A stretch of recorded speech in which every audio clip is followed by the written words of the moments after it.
রবীন্দ্রনাথ ঠাকুরের জন্মবার্ষিকী উপলক্ষে আগামী 31 মে শিলচরের সরকারি বালিকা বিদ্যালয়ে জেলাভিত্তিক রবীন্দ্রসঙ্গীত ও রবীন্দ্র নৃত্য প্রতিযোগিতার আয়োজন করা হবে। অসম ভাষী সংখ্যালঘু উন্নয়ন বিভাগের উদ্যোগে চতুর্থবার এই অনুষ্ঠান হচ্ছে। এক সাংবাদিক সম্মেলনে এ নিয়ে বিস্তারিত জানান আয়োজকরা। সবার সহযোগিতা কামনা করেছেন তারা।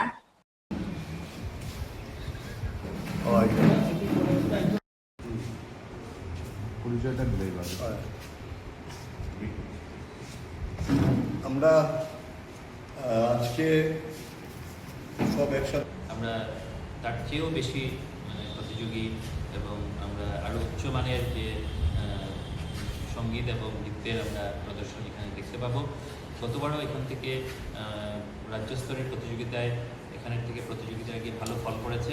আমি তার চেয়েও যেটা বিভাস স্যার বললেন, আমরা চাইব যে এবার কাছাড় জেলা যাতে আসামের মধ্যে একটা উল্লেখযোগ্য স্থান দখল করতে পারে, সেই কথাটাকে মাথায় রেখে আমরা এগিয়ে যাচ্ছি। এবং এই আপনাদের মাধ্যমে আমরা এখানের কাছাড় এবং বরাক উপত্যকার সর্বস্তরের জনগণের কাছে আমরা আবেদন রাখছি যে আপনারা এখনও যারা এই অনুষ্ঠানে যোগদান করেননি, আপনারা এখানে এই অনুষ্ঠানে যোগদান করুন। নিয়েছে এবং আমরা সবাই আসাম সরকারকে এবং মাননীয় মুখ্যমন্ত্রী ডক্টর হিমন্ত বিশ্ব শর্মা মহাশয়কে আমরা ধন্যবাদ জানাই।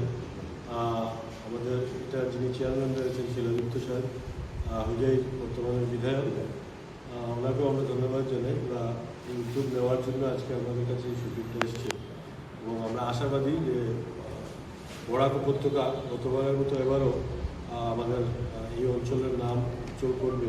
প্রার্থী এখান থেকে যারা প্রার্থীরা সিলেক্ট হবে, আশা করি আমরা সেখানে গিয়ে গুয়াহাটি লেভেলে যে ফাইনাল প্রতিযোগিতা যখন হবে তখন আমরা আশাপ্রদ ফল পাবো, সেটার জন্য আমরা আশা রাখছি। তাই আমরা সবাইকে অনুরোধ করছি যাতে আরও বেশি করে আমাদের এখানে প্রতিযোগীরা আসতে পারেন বা নাম লেখান। তার জন্য আমরা আপনাদের মাধ্যমে গোটা বরাক ভ্যালির মানুষকে আমরা সেই আবেদন করছি।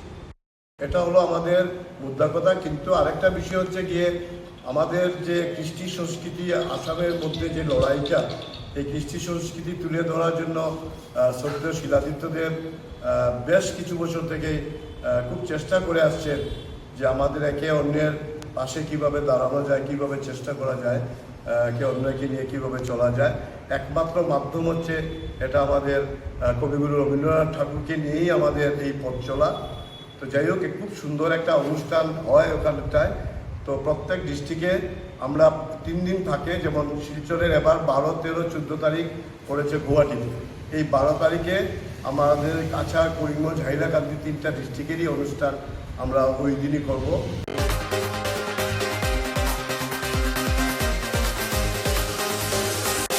কেসিগেন রিপোর্টার আজ এ পর্যন্ত। আগামী দিন আপনাদের সঙ্গে আবার দেখা হবে একই সময় একই চ্যানেলে। নমস্কার।